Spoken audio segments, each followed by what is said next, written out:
Well, I appreciate you coming on. I know it's a busy week. I kind of want to go backwards and then come to like the present. So, grew up in Ohio. You wrestled at Mount St. Joseph, a school I know. Can you kind of talk about that experience? And then we have a lot of like high school, middle school athletes. I watch this and like what your recruiting was like at the time.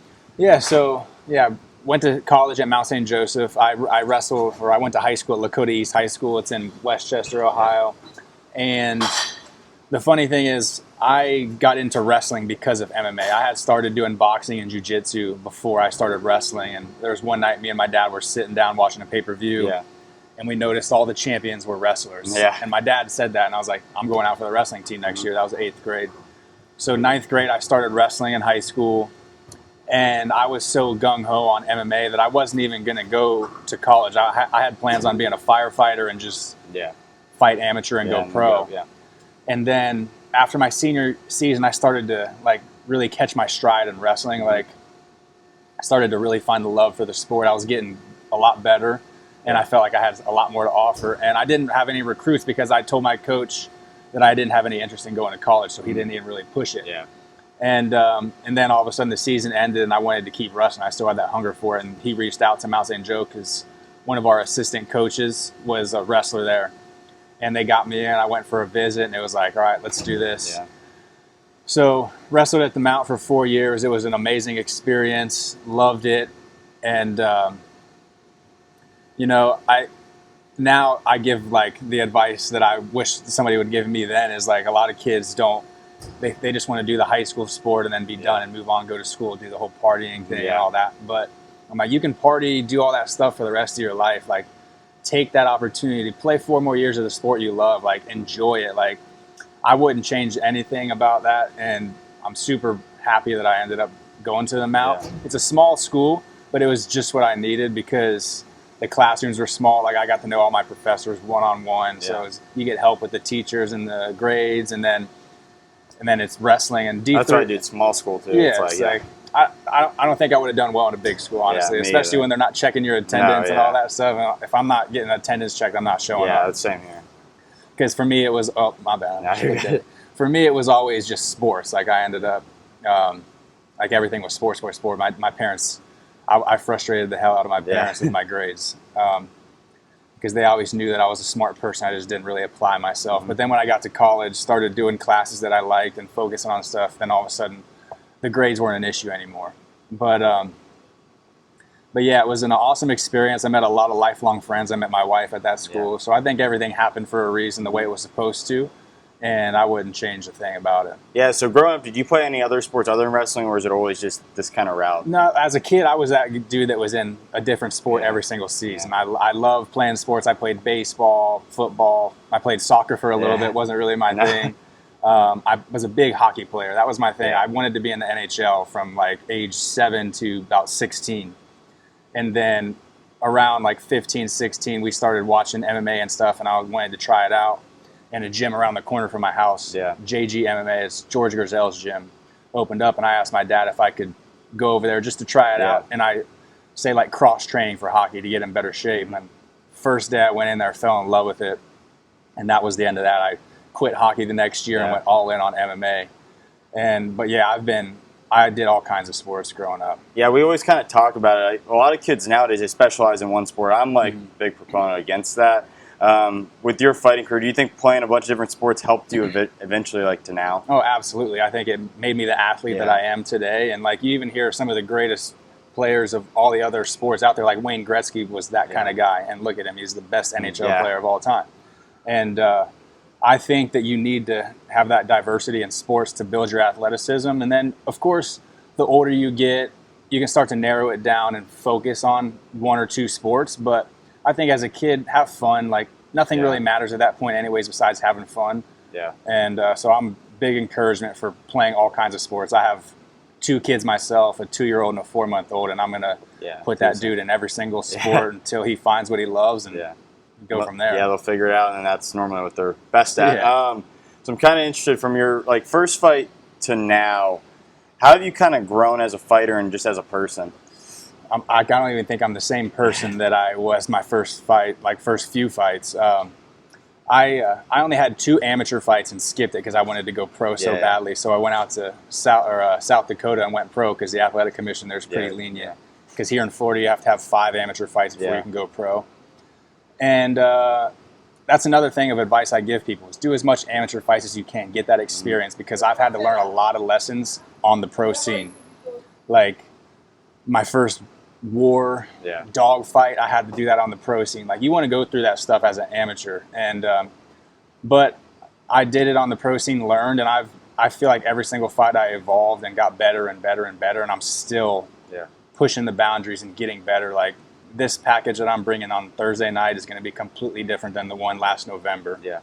And I'm like outside of the fight game, I'm not even the same person mentally. When I started my pro career, I feel like I was a little kid. Like looking back on pictures and stuff, I look like a kid. Like I've grown into my body. It's like that freshman year or senior year, that just huge difference. Literally. Like I'm a grown man now, like, and mentally and spiritually, I've just changed so much, and like tried to do things my way for a long time. You know, I've just surrendered like everything in my life to God, and like that's given me so much peace, and I'm just a different person from now to what I started this journey. Yeah, I want to talk about the mental side, spiritual, and then this fight in a second. But I have one more thing. So you were in Ohio, and then you obviously decided to come down here. So when you make that move, and what kind of impacted that decision? So it was me and my dad watching the Ultimate Fighter ATT versus Black Zillions show, and I always knew that I had to get out of Ohio to achieve what I wanted to do in this sport. Like I was starting to become the big fish in a little pond, and I knew that I needed to be in one of those like fight hotbed places just to get the exposure and the training that I needed. And so originally I thought I was going to be moving to Las Vegas at some point to train out there. And we were watching that show, and I was like, I want to go train with those guys. I want to go train with the Black Zillions. And my dad like looks at me. He's like, okay, like he's just like, this kid's dreaming. And I didn't know how that was going to happen. No idea. And fast forward a little bit, we go to a jiu-jitsu tournament in Vegas for IBJJF. And one of my favorite kickboxers I used to love watching, Tyrone Spong, was out there because it was the Black Zillions ATT finale. And me and my dad are walking through the casino after I competed, and I see him in the Starbucks line. I'm like, Dad, let me go get a picture of him. And I walk up asking for a picture. We talk for a little bit, and he looks at me. He's like, what do you do? And I'm like, told him I'm a aspiring fighter. I'm out here to compete. And he's like, there's something about you. I want you to come down and try out for the Black Zillions. And so he gave me his number right there in the Starbucks, and me and my dad are walking away like, do you think this is his real number or not? So I get up to the room and text him, and he responds right away. He's like, hey, it was great to meet you. When I get back to Florida, I'll see what I can do, and we'll sort it out. And then like a few weeks go by, and it's crickets. I don't hear anything from him. I'm thinking he was just being nice. That's it. And then all of a sudden he calls me. He's like, how quickly can you get to Florida? And I told my dad, he's like, I'll fly you down tomorrow. Brainer. I get on the flight, came down for a week to try out for the Black Zillions, and at the end of the week they offered me a management contract and a team contract, and I still had a year left in college, and my dad's deal with me was, you finish school, and I'll support this dream, but you got to finish school. So I did the whole year, and every chance I got, like spring break, winter break, I came down to train for 3, 4, even a week at a time, whatever it was. And then the day I graduated, it was like a giant party. It was a going away party, graduation party. And then the same time I asked my girlfriend at the time, now wife, to marry me because she was going to make the move with me. And I was like, if she's coming, I got to give her some commitment. Yeah, I do that. So I graduated. The next day we drove 18 hours down here, and I've been down here ever since. It's going on 10 years now. That's crazy. So it was just like, I know that God's had his hands in everything all along, because things happened that I didn't even know how they would happen.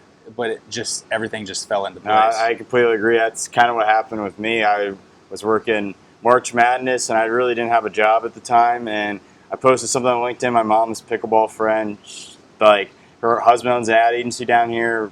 He's like, saw my video. He's like, can you come down? Interviewed, got a job, moved down here, and that's doing awesome. Stuff like this. So I completely agree with that stuff. And like the whole time I was praying about that. So something about what really attracted me to MMA. I mean, I play tennis, one-on-one sports. Same thing with. You know, you're out there.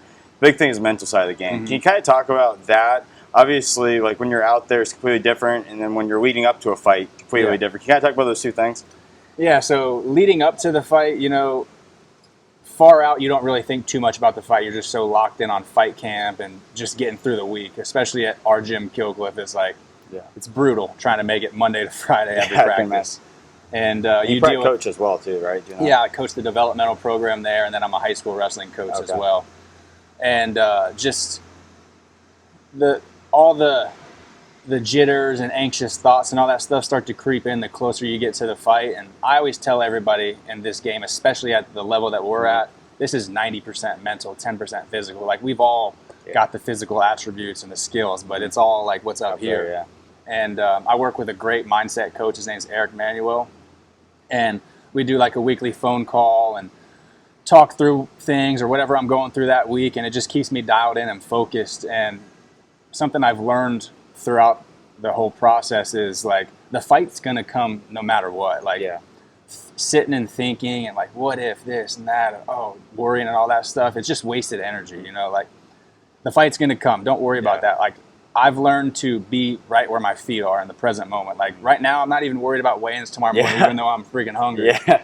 I'm just worried about, I'm sitting here talking to you. I'm enjoying this whole process and every step of the way. And that's the beauty that I've come to, like, working with him and just my own work, is just enjoying the process. Because a lot of times we want something, and then when you get it, you're like, it's not as, I mean, okay, now what? Like, you're just the same person. So I feel like the journey is really the reward, like trying to enjoy every step of the way, even when it sucks, when you're suffering, like, enjoy that, because at the end of the day, what we get to do and what I'm doing is a privilege, and I'm blessed to be able to live this life. And I thank God for it every single day that I get to do this, what I love. And it's just, honestly, like, just gratitude is the attitude for me, like, all the time, just enjoying the process and every step of the way. Yeah, I think when you look at it as, like, athletes and just as people, we always have, like, this goal and we want it to happen now.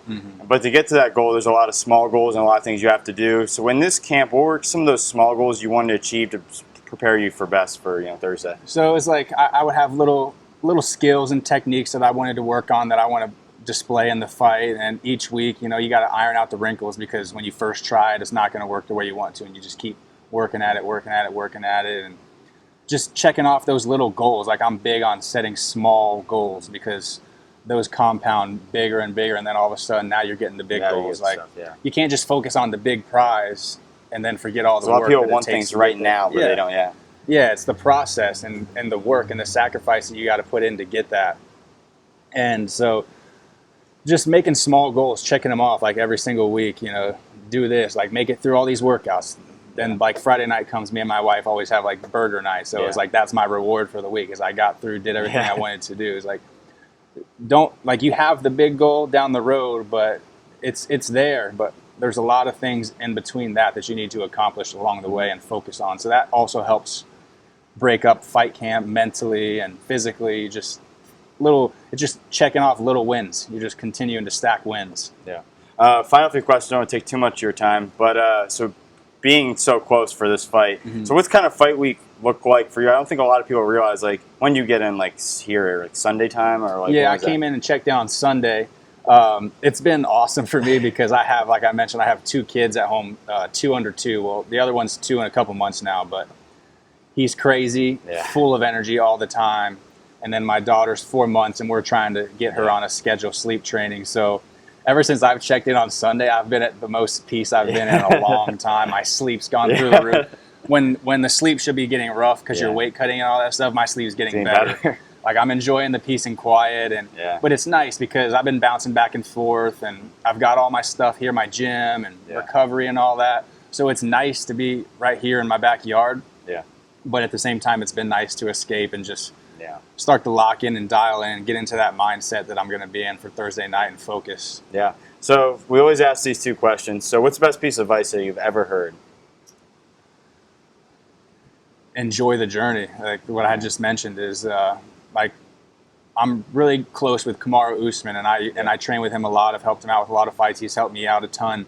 And sometimes I'll just sit and pick his brain after practice, and I'm like, man, I want to be where you're at and this and that. And he's like, I wish I could be back where you are, because that's when life was simple, where all I had to do was just wake up and train and get ready to fight. He's like, once you get to where I'm at, like, you don't get to enjoy those little moments as much anymore because there's so much that comes with it. But in my head, I'm like, that's what I want. Like, I'm working for that. And he's like, that will come. He's like, you need to enjoy where you're at right now, because you always look back and you're like, man, I wish I was back in that situation. It's like sometimes, like I'm sure you might be the same. You're like, man, I wish that I was back in college, like enjoying those days. Like when I was in college, I didn't want anything to do but graduate and, go train. And now I look back, I'm like, man, I really wish I would have just like soaked that experience in a little bit more. So just enjoy the process and just be where your feet are. Yeah. So this one's kind of a tough one. It's funny because we will have guests come on and we ask them this question. I always finish off with like 3 years down the line. This question answer always changes. But as of right now, when your career's over, way down the line, how do you want to be remembered? I want to be remembered as a God-fearing man that you know what you're going to expect when I show up. I'm going to give it my all. Hardworking, and just that guy that like puts the work hat on with his lunchbox. Like, I'm coming to work. You know what you're going to get every single time I step in there, in the practice room, in the cage, in life. Like, I'm going to give it my all no matter what. And I just want to be remembered as a good person, really. Yeah. And I really appreciate you just taking the time. Good to talk to Ohio guy. Thanks for bearing out in the heat with me, man. Good to see another Ohioan. Yeah, and hope to keep in touch, man. Have you on down the line again. Absolutely, man.